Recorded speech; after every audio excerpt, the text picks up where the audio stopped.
I've been with her so long. I don't need to do that with him. I'm straightforward with him. He was following me in my car. If you're in a relationship with somebody, we weren't in a you don't relationship, go and like- give another man a ride and not. But I thought y'all said you all were broken up. Exactly. You generally don't open paternity court with "I'm 1002% sure" unless you're ready for smoke. Ms. Eubanks says today's DNA is going to prove her boyfriend, Mr. Wilkes, is the father of her 3-month-old son, and once it does, they'll finally get married. Mr. Wilkes, he's praying for a sign and says it never came. The stakes are love, trust, and a whole wedding plan on pause. Drama overload already. Ms. Eubanks, you say you are here to save your relationship with the defendant by proving that he is your 3-month-old son, Mozzie's father. You say once today's DNA results prove paternity, you want to get married. Is that correct? Yes, Your Honor. Mr. Wilkes, you claim that when Mozzie was born, Tears in her eyes, Ms. Eubanks says being doubted as a mother cuts deep. Judge Lake nails the heart of it. He's doubting you and the baby. You can feel the room go still. I mean, just look at her face. Hurt, hopeful, and hanging on to that 1002%. Can anyone else feel the tension rising here?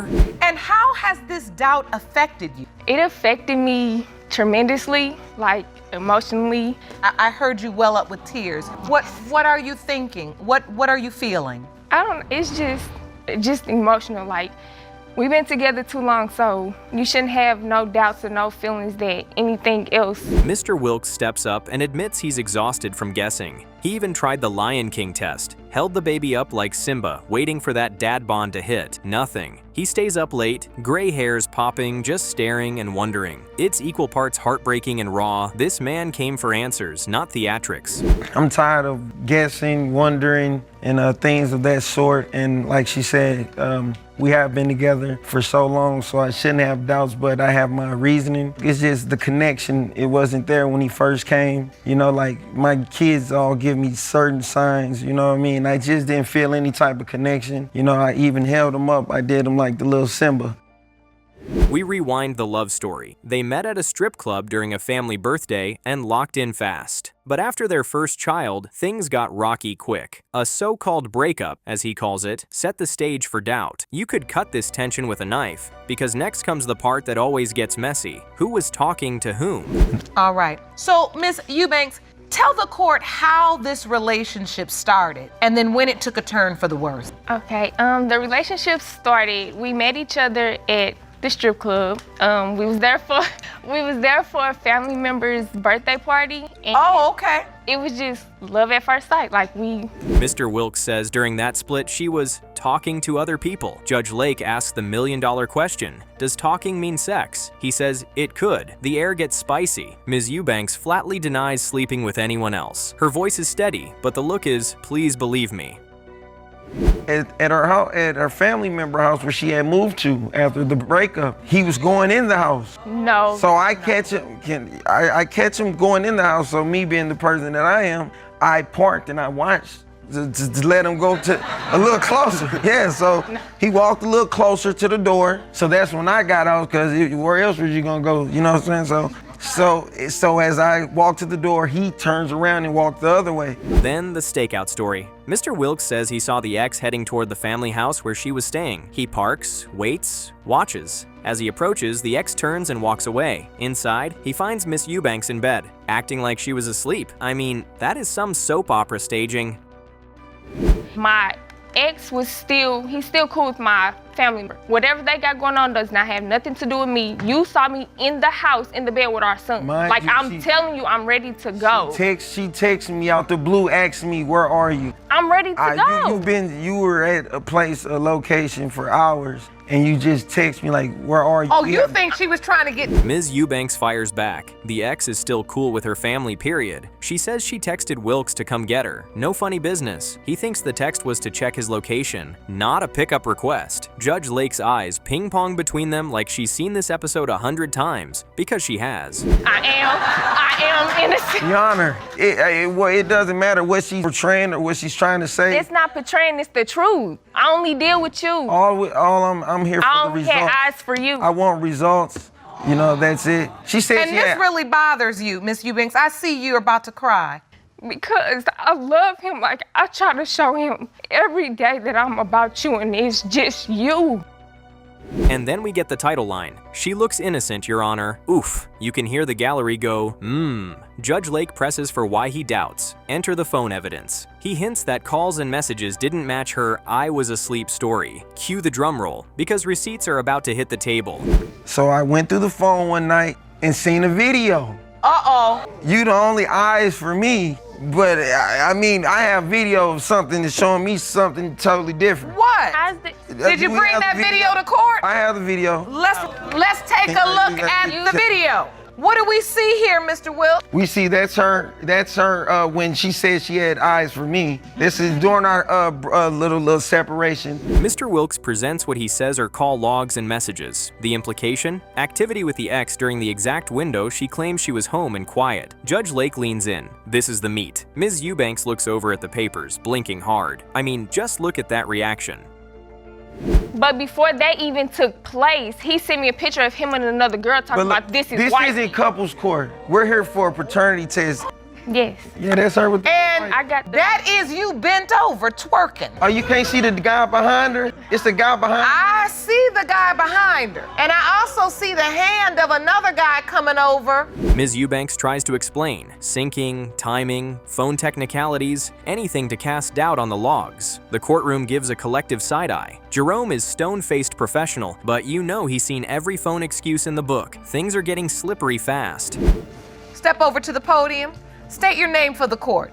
Dante Gillahan. Mr. Gillahan, you were there that night at this club? Yes, ma'am. What do you remember seeing? No, he was not. I remember seeing her, the guy, another girl, and another fella. No. And they was in there dancing. So I'm in the club, I'm standing back, I'm looking. All you see is him all on her. Judge Lake cuts through. If the baby isn't yours, then what? Mr. Wilkes says it plainly. It's over. No hesitation. Ms. Eubanks crumples a little in her chair. That's the sound of a future crashing into a present. Heartbreaking stuff, folks. I needed that laugh. Woo! So that's what you saw. Yes, ma'am. No. And you are sure it was Ms. Eubanks? Yes, ma'am. Right after I saw that, I had got in contact with him. I told him, like, bruh, I see Jemiah, I know y'all separated. Woo. Holding the line, Ms. Eubanks doubles down. No cheating, no other relations, period. She's adamant that the timeline is clean and he's the dad. It's conviction versus call logs, love versus logic. Drama at its finest. Oh. I'm that type of person. I'm gonna just put the proof. Okay, I got it. Thank you. The witness may be seated. Thank you.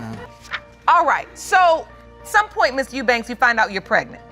And that was way after this. Way after that period of time. Yes. So when you find out you're pregnant, take me to that day. I had met up with Mr. Wilkes. Judge Lake turns counselor. Truth brings peace. You can feel everyone breathing, bracing. Whether this ends in a hug or a door slam, they both look exhausted enough to sleep for a week. Still, eyes forward. Envelope time is creeping closer. You're still dealing with each other, even after this. Even dealing or not, that's why we need results, because I don't know who you dealing with. You doing a lot I was just dealing with you. I was having just relations with you. I didn't have relations with me, but on this video camera, it looks like a lot of relations. How did that look like relations? How? Can you I didn't have relations with nobody else but you. All right. We revisit the crucial beats. The breakup window, the alleged ex sighting, the text to "come get me," and the phone evidence cloud hanging over all of it. The storyline is clean but combustible. This is precisely where Paternity Court is at its most human. Two people desperate for different versions of the truth.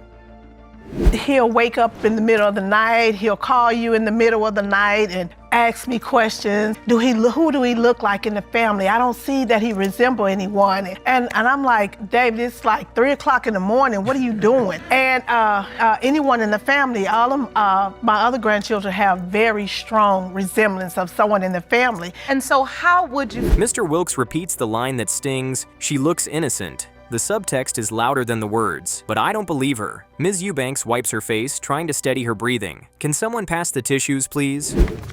And they read as follows. In the case of Eubanks versus Wilkes, Mozzie, it has been determined by this court. Mr. Wilkes, you are the father. Judge Lake signals that the results will decide the future, not the stakeout, not the screenshots, not the shade. You can see both of them brace. No one blinks. If you've ever watched this show, you know. This is the quiet before the thunder. Right? If you want to have the kind of relationship you dream about. Right? Because these videos right here, they're gonna get you in trouble every time. Both of you all just set boundaries and set a foundation that leads you to the type of life you want for your children and for yourself. And that way, nobody's out of pocket on video. All right? Deep breath. The final minute before the reveal feels like an hour. Glances, silence, and the heaviest stillness. Whether this ends in wedding plans or a walkout, the truth is about to land, and nobody in this room will be the same after it does. Jerome, I didn't know you had to move. I really didn't know. I mean, Jerome. My stripper days. Strippogram. Well, you know what? I'm gonna adjourn court. And Jerome, why don't you do your moves right on out the aisle and take Miss Eubanks and Mr. Wilkes right on with you. Imagine planning a baby with your boyfriend, only for him to ghost, deny paternity, and argue about Facebook later. That's Ms. Foster today, squaring off with Mr. Jackson in Foster versus Jackson. She says he's the biological father of her 1-year-old. He says she cheated and there's no way. Stakes are sky high, and Judge Lake is steering this roller coaster. Drama loading? Let's hit play. Good morning, Your Honor. Good morning. This is a case of Foster versus Jackson. Thank you, Jerome. Good day, everyone. Miss Foster, you claim you and your ex-boyfriend planned your pregnancy only to have him abandon you and deny paternity. You are here to prove that he is your daughter, Jakia's biological father. Right out the gate, social media is the third wheel. She says he posts, "That's not my baby," and he shoots back, "She doesn't even post the baby." Judge Lake cuts through it. We're talking parenting, not posting. I mean, look at his face. Annoyed, unbothered, petty, all at once. Can anyone else feel the temperature drop? Things got rocky quickly, and we're barely at minute 1. So you admit you haven't been stepping up. I'm not talking about social media. I'm talking about real parenting. I can't say I admitted to anything because I always say I'll do this and I'll do that. How did this relationship even start? Ma'am, Your Honor, this relationship started through social media. We found each other through Facebook. Social media, I should have known. No wonder we talking about social media. Okay, go ahead. We found each other through social media, so we had a mutual friend. How did this start? Facebook. A mutual friend vouched. Boom. A relationship. He even claimed her first child, who wasn't his, when introducing her to his mom. But when they plan a baby together, suddenly he's Mr. Doubtful. Ms. Foster fires back with the line heard round the courtroom. He told her she'd be his baby's mother because she's the best mother in the world. Facts. He told me I was going to be his baby's mother because I'm the best mother in the world. That's why he said it.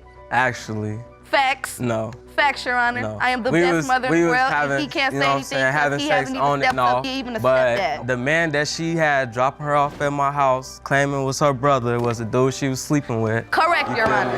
It definitely was. Then the twist. The brother who dropped her off? That's Marquis, not a brother.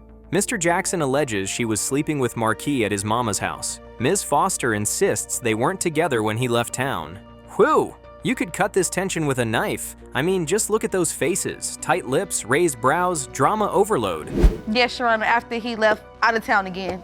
So what happened? I was talking in a relationship with him, and when I found out he was in a relationship with the other female, I went to go continue doing me with the Marquis gentleman that could be the alleged father as well. I was sleeping with both guys. Now the pregnancy beat. Ms. Foster describes learning she was pregnant, fell to the floor in the doctor's office, terrified of being a single mom of 2. Marquis was physically there. Mr. Jackson was out of town. She told Marcus first, then told Mr. Jackson a month later. The room is split between "you played me" and "you left me." Talk about messy. You were pregnant. I fell to the floor. I did 3 rolls around the floor in the doctor's office because I wasn't having no kids if I'm finna be a single mother to 2 children by myself. I'm 20. It's not happening. So at that point, I told Marquis because Marquis was there. Physically, he was gone, out of sight, wasn't worried about him. Marquis is the brother. Mr. Jackson says she came to his house already pregnant and then vanished. He didn't hear from her again until she was 6 months along. Judge Lake's eyebrows practically touched the ceiling. Meanwhile, Ms. Foster says the timeline still points to him. The subtext? Trust is bankrupt, and both think the other is rewriting history. I didn't hear from her after I came to Chicago until she had the baby. She was 6 months when I first heard about him. Oh, you know? look at that. Miss Foster, I do have to ask you this. Okay. If you know you're sleeping with 2 guys, why are you just bringing Mr. Jackson to court? I went to the doctor's office. They gave me the conception calendar. Conception calendar time. Ms. Foster says the doctor pegged fertilization around February 21st. You were still there. Judge Lake presses, "Weren't you intimate with both men in the same week?" Ms. Foster goes philosophical. "If he can have 2 girlfriends, I can have 2 boyfriends." And you can see Mr. Jackson's soul leave his body for a second. You told me you had 2 boyfriends because he had 2 girlfriends, and you were sleeping with them at the same time. What I'm asking is, were you having a sexual relationship with the other guy at the same time you were having it with Mr. Jackson? Not the exact same time. No, Your Honor, I was not. So it is your testimony that during the window of conception, Judge Lake zeroes in. Exclusivity? Timing? Ms. Foster tries to hold the line. Mr. Jackson keeps saying, "That's not right."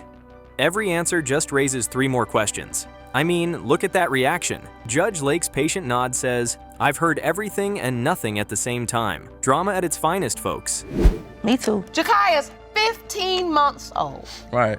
What kind of relationship do you have with her? None. Because I don't talk to her through the phone. Lies. Man, you don't even click. We get on the phone and argue, me, you, and my girl every time. You feel me? So what's the point of keep calling her? Me and my girl got a So is that the long way of saying you don't even spend no time with her? Switch to fatherhood in practice. Mr. Jackson claims he's never even hugged the baby that attempts to meet got blocked or fizzled. Ms. Foster counters with boundaries and logistics. Judge Lake delivers the bar. Y'all know how to meet halfway to make a baby, but don't know how to meet halfway to raise one. Oof. Bar landed. This is the part that drives me crazy. Everybody know how to meet halfway to make a baby, but don't know how to meet halfway to come see the baby and establish a relationship with a parent. None of my family know about the baby. No, that's not my point. That's not my point. This happens too often. Everybody knows how to get together to make the baby. The judge challenges both. If you love your partner, you still step up for the child. "Girlfriend, I love you, but I gotta meet this child halfway," she says, modeling the line they both needed. The silence after that is loud. You can feel the courtroom shift from petty to purpose, for a second anyway. I love you to death, but I got a beautiful little baby girl over here, and I'm supposed to be the daddy. I got to go make a way and meet this girl halfway and see my child. Yeah. Why is that not possible? I been said we can meet. You feel me? I did. But she you're said saying she was gonna she go won't buy do a it. car. Back to receipts. Ms. Foster says there were plenty of opportunities. Calls, texts, plans. Mr. Jackson says those opportunities came with moving goalposts. She fires, "You had plenty chances to see this face." The word face lands heavy. She means the baby. The stakes stop being theoretical and feel heartbreakingly real. Your Honor. Wait. So I want to give him a chance to respond because it sounds like to me you had the opportunity to see this baby. First of all, we had this conversation. Why didn't you Whatever go? my girlfriend said to her, I ain't know nothing about Why that. didn't you go? I didn't know nothing about this. I don't know where she at. You feel me? Oh, so you're saying your girlfriend and her are talking, but you ain't in this? That's what I'm saying. I don't be on the phone talking to them. Okay. Judge Lake softens the room. She looks at Ms. Foster and sees pain beneath the armor. A mother who's been through a lot and is still standing. "I know you've been through it," the judge says, and Ms. Foster's eyes say the quiet part out loud. "Can someone pass the tissues, please?" And I'm looking at you, Miss Foster, and every time the picture goes up, I know you love your baby. With everything in my heart. And I know you've been through a lot, so I can see a lot of times when you're talking and you're fighting and you're feisty, it comes from a place of having to protect yourself, my children, and your children. We learn why Ms. Foster is so hard-shelled. She basically raised herself. That hits Mr. Jackson too. You can see him swallow whatever comeback he had ready. This is the grown-up minute. Less noise, more truth. The judge reframes everything. This child needs clarity and care, not chaos. Did you grow up without your father? I grew up without my mother and father, both. So, I mean, I'm not too soft when it comes to stuff like this because I raised myself since I was 12. And I did a really good job at it, and I'm doing a very good job at being the mother. Cue the drum roll. Judge Lake asks, "If you're the father, will you step up?" Mr. Jackson says yes. Envelopes appear. The courtroom freezes. Ms. Foster stares forward, bracing. Mr. Jackson exhales like the paper weighs a ton. Right? Yes, okay. Jerome, I'm ready for the results. It has been determined by this court. Mr. Jackson, you are not the father. Here it comes, the truth that fixes everything or breaks everything. Here it is, the moment we've all been waiting for. Judge Lake reads the results in Foster versus Jackson. Mr. Jackson, you are not the father. Shock detonates.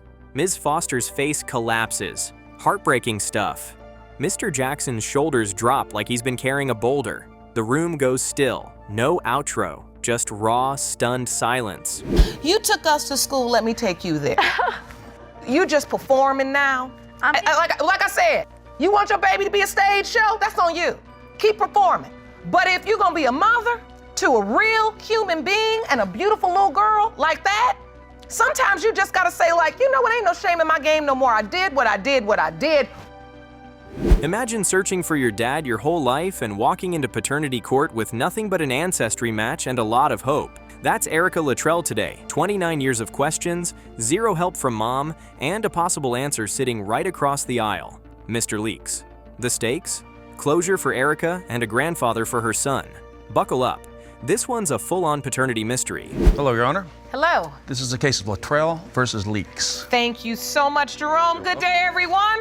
Ms. Latrell, you filed your case because you say after a lifetime of confusion of not knowing who your biological father is and receiving no help from your mother, you are now hopeful because you believe you have finally found your dad. Is that correct? Erica lays it bare. She needs this test because she feels robbed of a relationship with her father for 29 years. You can hear the ache in her voice. She believes she finally found him through an ancestry DNA connection. Can anyone else feel the tension rising here? Drama overload already. So, Ms. Latrell, why do you need this DNA test? I'm pleading with you, Your Honor, for this DNA test because I basically was robbed of a relationship with my father my whole life for 29 years. And Ms. Latrell, you believe you finally found... Then, boom. First in-person moment. Jerome escorts Mr. Leaks in. They exchange a quick, electrified gaze. He's calm, polite. It feels good to meet her, while Erica looks hopeful but bracing for impact. I mean, just look at that reaction. Hope meets reality in real time. Thank you for joining us. I saw you all connect through a gaze. Yes. How does it feel to finally meet and see the woman who believes she's your daughter? Feels good. It's good to see her. That's wonderful. So can you tell me about your childhood, Ms. Latrell? Erica shares the childhood stories that never added up. Went to buy cigarettes and never came back. Then, mom didn't want him in my life. Then, I don't know. It was too long ago. 3 stories, 0 clarity. You could cut the confusion with a knife. My whole life, I always wanted to know who my father was, so...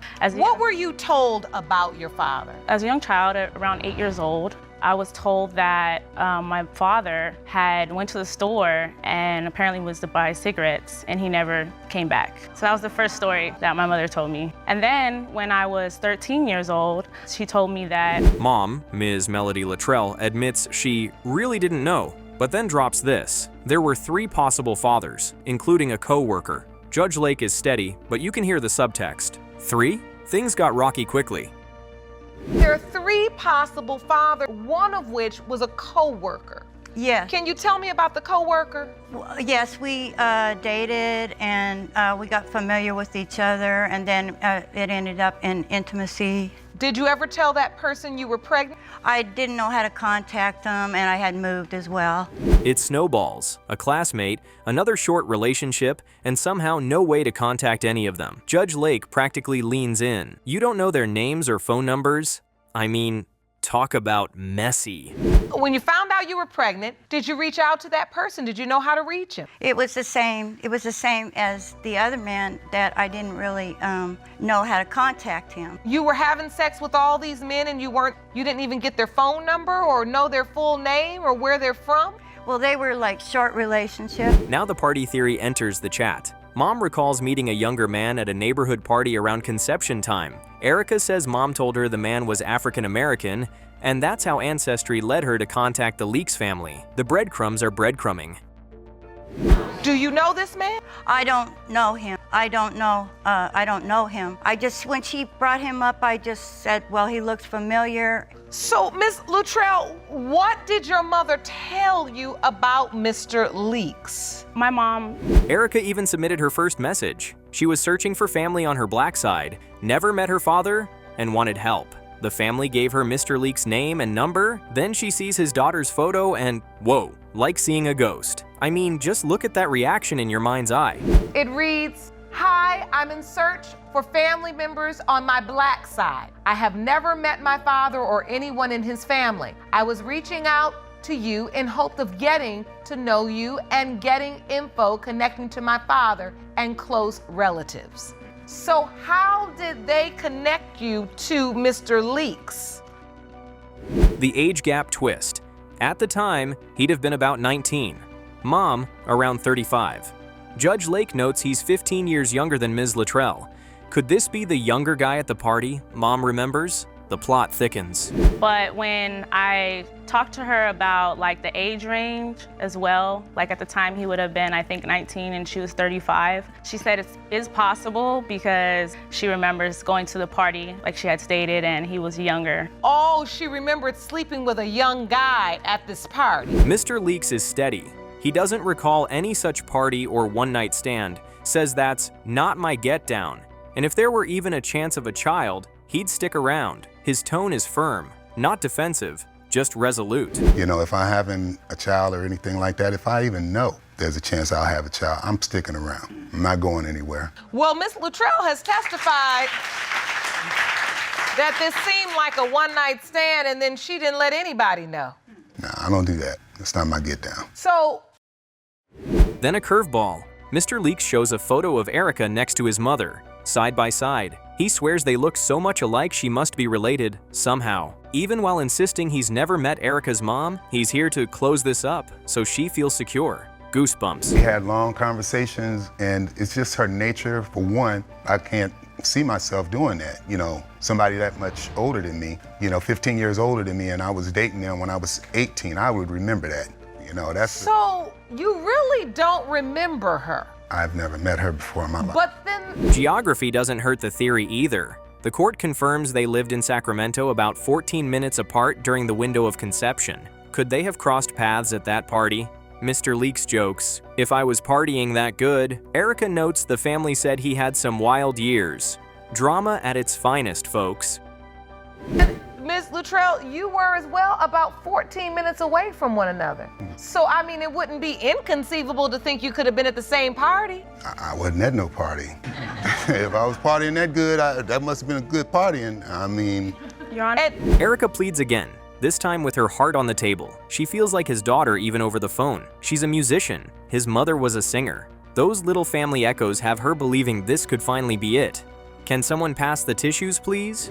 I really, truly believe that this is a big possibility that he's my father. So I'm pleading you for this DNA test, please. This case is very interesting. What strikes me is that when you walked into the courtroom, Mr. Leakes, you were satisfied with the possibility that she could potentially be your daughter, which says to me. Judge Lake weighs it all. The proximity, the family resemblance claims, the ancestry matches, the emotions, and grants DNA testing. The room exhales. Erica needs closure. The court can answer paternity, even if it can't fix every mystery. Cue the drum roll. That there has been sufficient evidence presented to warrant this court granting the DNA testing. Yes, thank you, Your Honor. I need this closure, even just to move on, emotionally, to be healthy emotionally, as well as for my son. Here it is, the envelope. In the case of Latrell versus Leakes, when it comes to 29-year-old Erica Latrell, Mr. Leakes, you are not the father. Erica's face tightens. Heartbreaking stuff. Yet she immediately thanks him for showing up and says they've already built a meaningful family bond over 8 months. A twist no one saw coming. Painful, but oddly hopeful. And they read as as follows. In the case of Latrell versus Lee, when it comes to 29-year-old Erica Latrell, it has been determined by this court, Mr. Lee, you are not the father.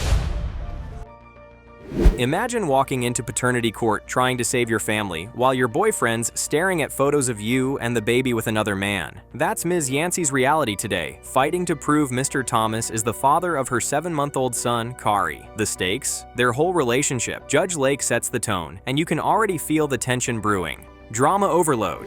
Hello, Your Honor. Hello. This is the case of Yancey versus Thomas. Thank you, Jerome. Good day, everyone. Ms. Yancey, you are here to save your family by proving to your boyfriend that he fathered your 7-month-old son, Kahari. You testify that his paternity denial is... Right away, we hear the core pain. He loves her, they dreamed of a baby, but he's scared he might not be the father. His voice cracks a bit, and I mean, just look at that reaction. Heartbreak all over. You could cut this tension with a knife. We would go back and forth after the baby was born about, the baby doesn't look like him, the baby looks like me, or, the baby... So you feel like this paternity resolution is important in terms of saving your relation? Yes, Your Honor. So your relationship's on the line, Mr. Thomas? Judge Lake digs into the timeline. A brief breakup, both were seeing someone and still seeing each other. Friends with benefits, woo, talk about messy. The gray area here is doing Olympic-level gymnastics. During the period of time right before you got pregnant? We were just getting back together. We were still... There was a little brief breakup? Yes. Okay.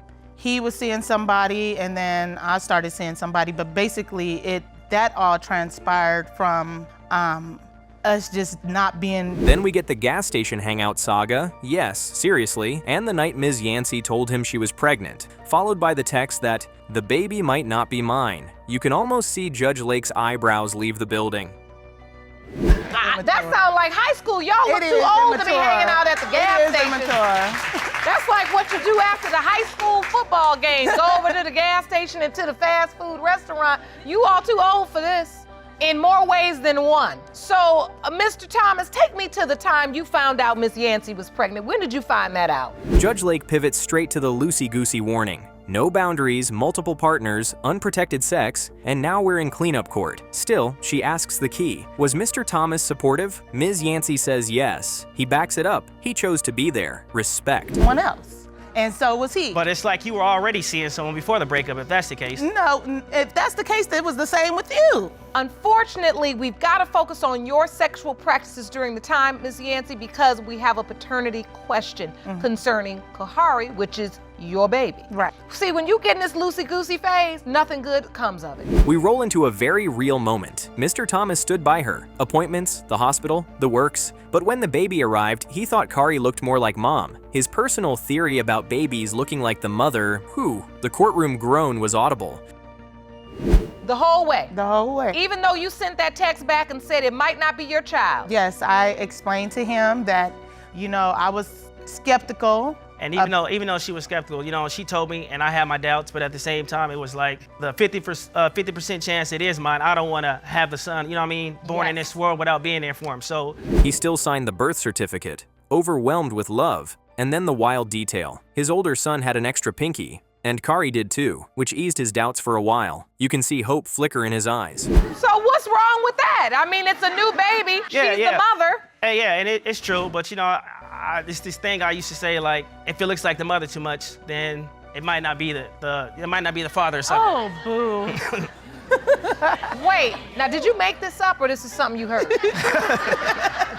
No, it's just something I came up with myself, Your Honor. Okay, you came up with this yourself. Yeah. But here's where things get rocky again. A family trip to Fresno, he goes through her phone, and boom, pictures of Kari with the other possible father. Can anyone else feel the temperature drop? My mom looked at him and she told me straight up, I don't think that that's Maurice's son, and I think that you should get in contact with his biological father. And that's cool and all, but at the same time, if we're together, why couldn't you have just told me? Why hide it and make it a big deal? You know what I mean? I wasn't trying to hide it. I just felt like there was a particular time and place for that. But you realize... Ms. Yancey says her mom urged her to contact the biological father, and she intended to tell Mr. Thomas, just not then. He's like, "You had an 8-hour car ride." The silence only fueled doubts. That's the kind of omission that shatters trust. But my intentions was to explain to him and tell him. But after how long? Because we were back for like I said, 4 or 5 days. And then we had an 8-hour ride together. And then, I mean, you could have talked to me in the car anytime in between. How long ago did you take the family trip? About 2 months. Oh, it's just 2 months ago? Yes. The last 2 months have been rough. He says he loves Kari, they've bonded, but if she's putting another man into the baby's life, he'll step away. Ms. Yancey calls that ridiculous, given their whole family setup. This is heartbreak in real time. And you know what I mean?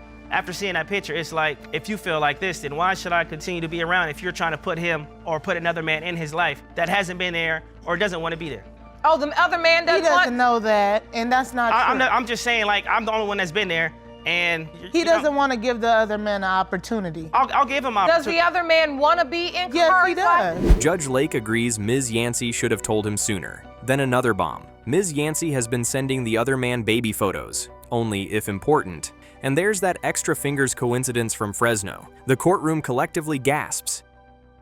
I have to agree with Mr. Thomas's logic. I think you should have informed him in advance. He wouldn't have went for it at all. So And you that's felt just like known. he would have just said no. He either would have said no, or he would have given up on us and said, do what you're gonna do. She's still having communications with this guy, and without me knowing. I'm not really having communications. You're not really having communications, but then again, Only if it's important. Tears, frustration, and a line in the sand. Mr. Thomas says if Kari isn't his, he'll step away so the other man, if he wants to be a father, can step in.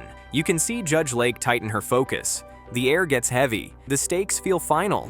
Have you thought about what you're gonna do if you're not the biological father? If I'm not the biological father, then I'm gonna step away and let her continue to put the other man in Kari's life so he could be his father, like she wants, because he wants to be the father also. So you're saying if the baby's not your biological child, you're done with the whole relationship? In a way, yes. He's saying that. In a way. See, now we back to loosey-goosey. Cue the drum roll. Results time. Judge Lake reads the envelope. When it comes to 7-month-old Kari Thomas, Mr. Thomas, you are not the father. Ms. Yancey freezes. Mr. Thomas exhales. Soft-spoken, stunned but steady. Heartbreaking stuff. It has been determined by this court. Mr. Thomas, you are not the father. I'm very sorry. It's okay, Your Honor. Imagine walking into paternity court already side-eyeing the crib. Mr. Jones insists he's not 5-month-old Amir's dad. Ms. Turner needs proof, so he'll sign the birth certificate. Judge Lauren sets the stakes, and you can feel the nerves jumping before we even hit the 1-minute mark. Good morning, Your Honor. Good morning. This is a case of Jones versus Turner. Thank you, Jerome. Good day, everyone. Good day. Mr. Jones, you state you have always believed you are not the father of the defendant's 5-month-old son, Amir. You claim your suspicions were confirmed after receiving a text message. Here comes the spark. At 12:59 a.m., a message pops up. Why are you claiming that baby? Men running in and out of her house. Get a DNA test. Jones wakes up, sees it, and calls immediately. That is not a lullaby. That is a fire alarm.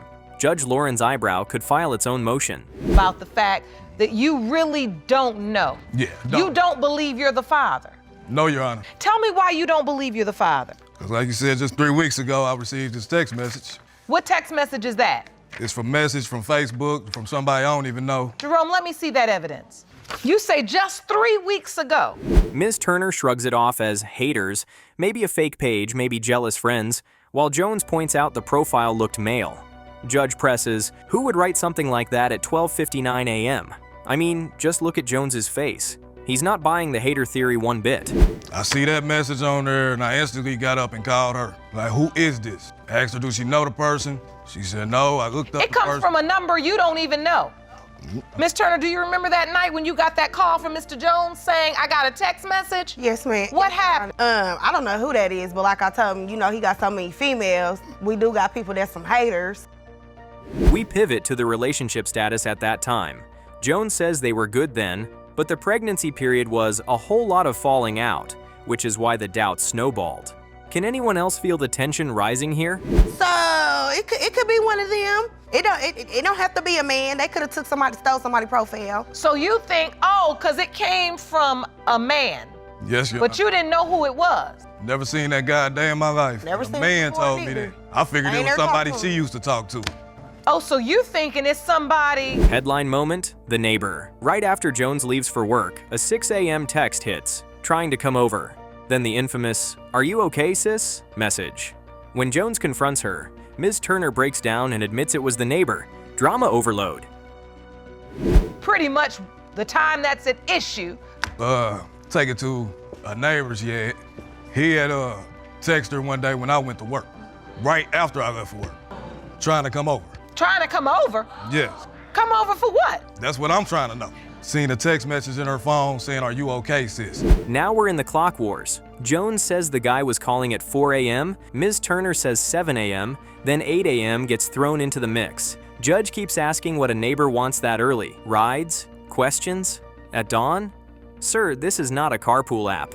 Most of my friends that I'm cool with, if I'm cool with their boyfriend or whatever, I do call, you know, that if they like a brotherly figure to me, I call them bro. They call me sis. I ain't around here sleeping with nobody and they talking about some sis, or I'm talking about some bro, cause that's trifling. And it keeps rolling.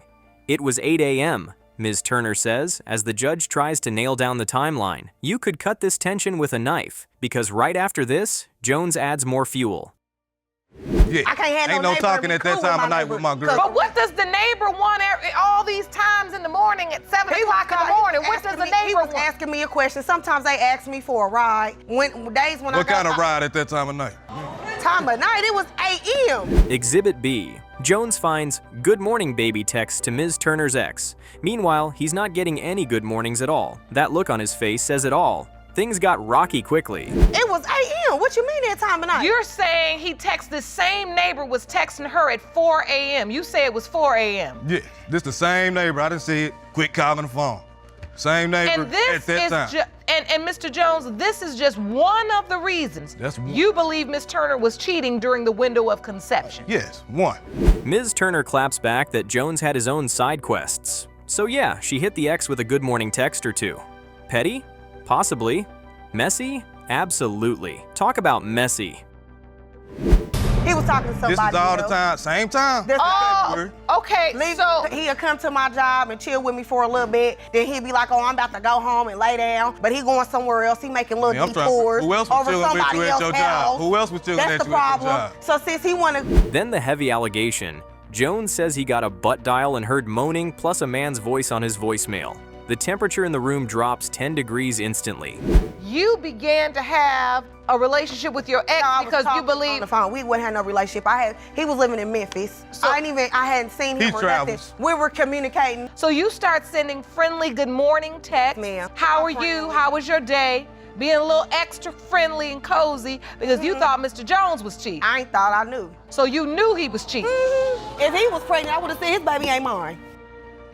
Ms. Turner explains there were two separate nights, one where she was singing along to the radio, the moaning, and another where she pulled up on her ex but didn't go through with it. Jones looks unconvinced. His reaction says, yeah, okay. One day she butt dialed me, or however she called me. I don't know if it was on purpose. But for me, I didn't answer the phone. It was a message Why ain't on answer my the phone, voicemail. though? Why ain't answer the phone? Where was he at? On my voicemail. Where was he at, though? Why you ain't answer the phone? It was a message. It was late night. I was asleep. Oh, he was in the hotel room. So hold on, Miss Turner, let me hear this story. When you played your voicemail, what'd you hear? Judge Lauren narrows in on the bigger picture. Pain, cycles, and what Amir deserves. Ms. Turner admits she wants her son to have what she didn't, and those tears are real. Heartbreaking stuff. Say to him, oh yeah, and I was gonna sleep with him, but I didn't. In his mind then, well, who else did she sleep with? I mean, that's a logical conclusion. And then we're here in paternity court. Way too much mess. Did you have your father growing up, Miss Turner? So that's why this is so important to you, because you want Amir to have what you didn't have. Am I correct? Jones opens up too. There was a whole lot in 1 month, and he needs answers. Has he prepared for either outcome? Not really. That honesty lands like a thud. The doubt and the love are wrestling on his face. If Amir is not my biological son. I ain't looked at that even possibility, not really. You haven't. And I can see the tears in your eyes. Because it means that much to you? Yeah. And like you said, I grew up without a father too. If it ain't the best father, they gonna know me. I appreciate that honesty. You know, a lot of times I always tell people when you grow up in... Cue the drum roll. Jerome, let's get the results. Judge reads, when it comes to 5-month-old Amir Turner, everyone leans in. Without having your father, it can go one of two ways. You can either be the father you never had, or you can be the father you never. Two different meanings. And I appreciate, Mr. Jones, you saying you're doing your best to be what you never had, and sometimes you don't even know how to be that. Exactly. Because you never had an example. Okay. Jerome, and they read as follows. In the case of Jones. Here it is, the moment we've all been waiting for. Judge Lake announces, Mr. Jones, you are the father. Ms. Turner breathes out, thank you. And Jones tries to play it cool, just mean the baby mine. But you can see the relief sneaking across his face. Drama at its finest, folks. When it comes to 5-month-old Amir Turner, it has been determined by this court. Mr. Jones, you are the father. Judge immediately redirects them toward the future, counseling, co-parenting, breaking generational curses. The energy shifts from chaos to commitment. I mean, just look at that reaction. Hope finally peeking through the mess. You feel, no, it do. It do. It just made the baby mine. Well, listen. It do. Listen, let's not go back down negative roads. I'm sorry. I mean, that's what drives me crazy. We get off a negative road and we're trying to get on positive lane. Let's go. We have come to the understanding that Mr. Jones is Amir's